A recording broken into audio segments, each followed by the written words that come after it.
नमस्कार दोस्तों। रूस के पास युद्ध के लिए पर्याप्त आबादी ही नहीं। जी हाँ दोस्तों, अभी ये बात मैं तब आपके सामने कह रहा हूं जब यूक्रेन और रूस का विवाद दिन प्रतिदिन गहराता जा रहा है। एक तरफ रूस तो एक तरफ अमेरिका की अगुवाई में नाटो सेना आमने सामने नजर आ रही हैं। युद्ध की विभीषिका से संपूर्ण विश्व सांसें थामे ठहर गया है। समस्या गंभीर है, दोनों ही पक्ष एग्रेसिव हैं। दोस्तों, ऐसे में मैं इस बात पर जोर देना चाहता हूं कि क्या रूस के पास युद्ध के लिए पर्याप्त आबादी है? चलिए दोस्तों, इस बात को समझते हैं आगे के वीडियो में।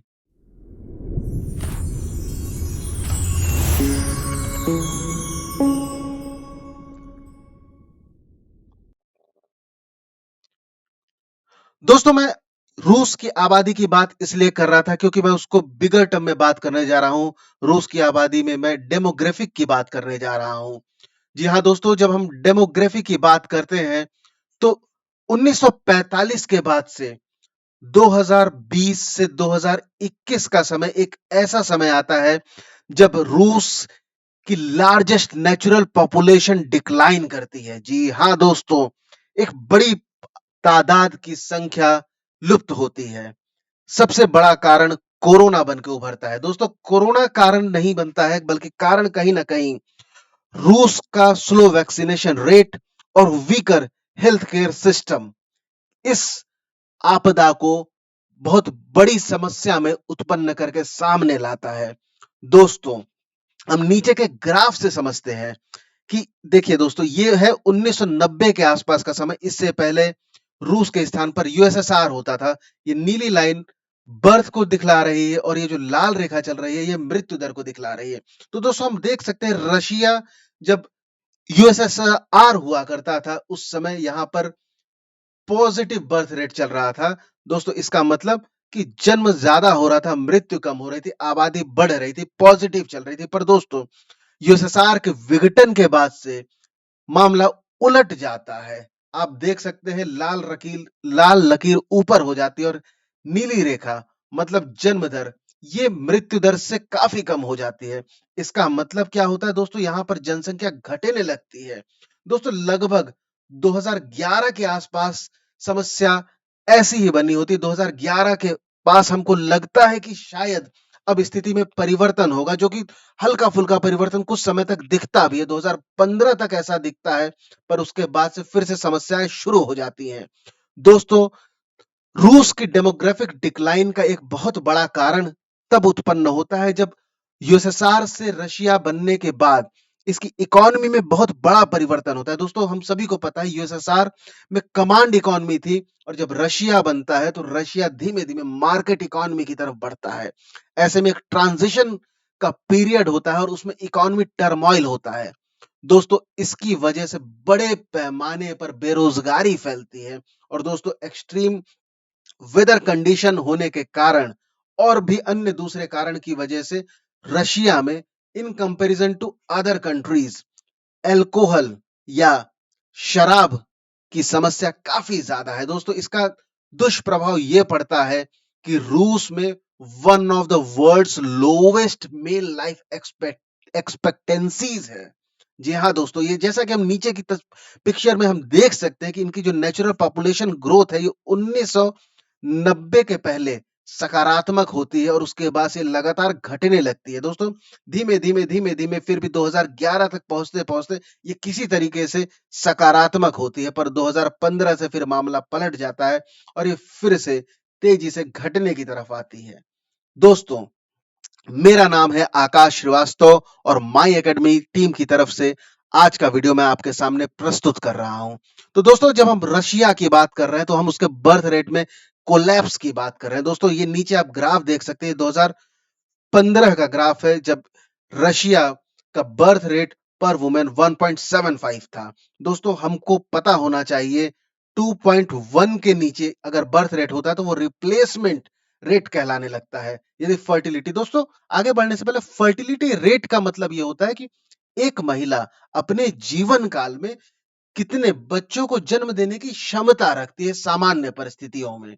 दोस्तों, इस क्षमता पर देश देश की जनसंख्या निर्भर करती है। और दोस्तों यदि यह संख्या, ये जो दर है 2.1 के नीचे जाती है तो ये विस्थापन दर अचीव हो जाती है, मतलब जनसंख्या धीमे-धीमे कम होने लगती है। दोस्तों 2015 में रूस की जो फर्टिलिटी रेट थी वो 1.75 थी और दोस्तों आज के समय में ये 1.5 और भी ज़्यादा कम हो गई है, मतलब कि रूस के लिए समस्या और विकराल हो गई है।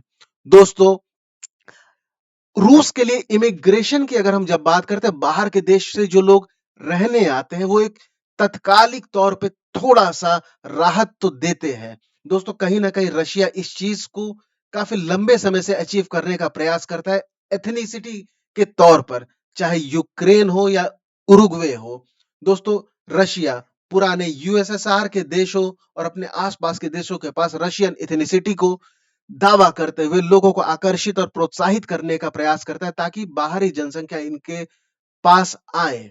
पर दोस्तों आज के समय में ये थोड़ा-सा सीमित विकल्प दिखता है। सबसे बड़ा कारण कोविड-19 बनकर उभरा है और रूस का कोविड मैनेजमेंट शायद उतना बेहतर नहीं था, जिसके कारण से इनके यहाँ पर मृत्यु बहुत ही ज़्यादा हुई। दोस्तों, रूस का जो सरकारी आंकड़ा है, वो लगभग 3 लाख मृत्यु की बात करता है, पर द इकोनॉमिस्ट जैसी संस्था इस संख्या को 10 लाख के आसपास अनुमानित करते हैं। दोस्तों, कोविड-19 के दौर पे आज ज़्यादातर लोग अपने घर में हैं।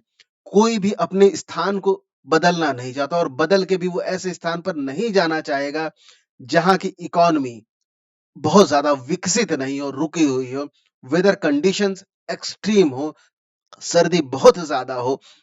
ऐसे में बाहर से लोग आकर्षित उतनी मात्रा में नहीं हो पा रहे। दोस्तों, वैसे भी इमिग्रेशन थोड़ा-सा उसको राहत तो रशिया के लिए दे सकता है, पर ये एक हमेशा का एक समाधान नहीं प्रस्तुत करेगा।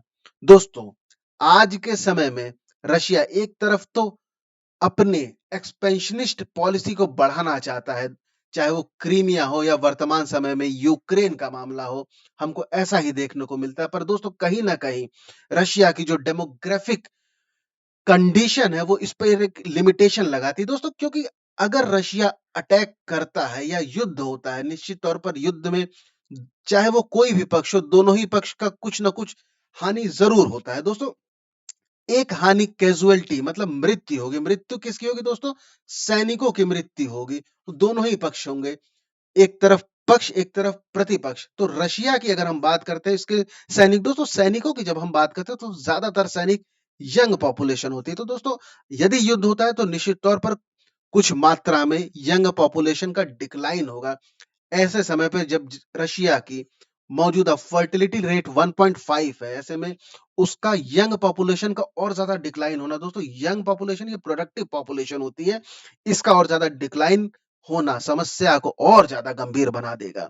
दोस्तों दूसरी तरफ ये हम सभी को पता है कि यदि युद्ध की स्थिति होती है तो US led western power Russia पर सैंक्शंस लगाएंगे। दोस्तों सैंक्शंस को लेकर अलग-अलग लोगों के अलग-अलग मत हो सकते हैं, किंतु कहीं न कहीं इकोनॉमिक इम्पैक्ट सैंक्शन का ज़रूर होता है। दोस्तों अगर हम बात करते हैं पिछली बार 2014 में जब रशिया ने क्रीमिया पर अटैक किया था, तो उसके बाद भी क्रीमिया का एनेक्सेशन जब किया, तो उसके बाद वेस्टर्न कंट्रीज़ ने इस पर सैंक्शन किया था।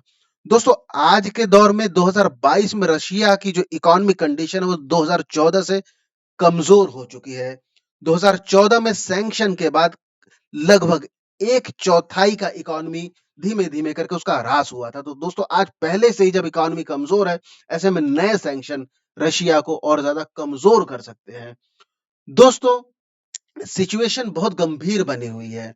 सिचुएशन दोस्तों रूस की अपनी मजबूरी और महत्वाकांक्षाएँ हो सकती हैं, किंतु राष्ट्रपति पुतिन स्वयं कहते हैं कि रूस की घटती जनसंख्या उन्हें भी डरा रही है। दोस्तों आप क्या सोचते हैं इस बारे में? दोस्तों माय एकेडमी टीम की तरफ से आज का वीडियो मैं आपके सामने लेकर आया था। मेरा नाम था आकाश श्रीवास्तव। दोस्तों वीडियो में अंत तक बने रहने के लिए धन्यवाद। प्लीज लाइक, शेयर और सब्सक्राइब कीजिए ताकि क्वालिटी कंटेंट आपको इसी तरीके से आगे भी ला सकूं। धन्यवाद।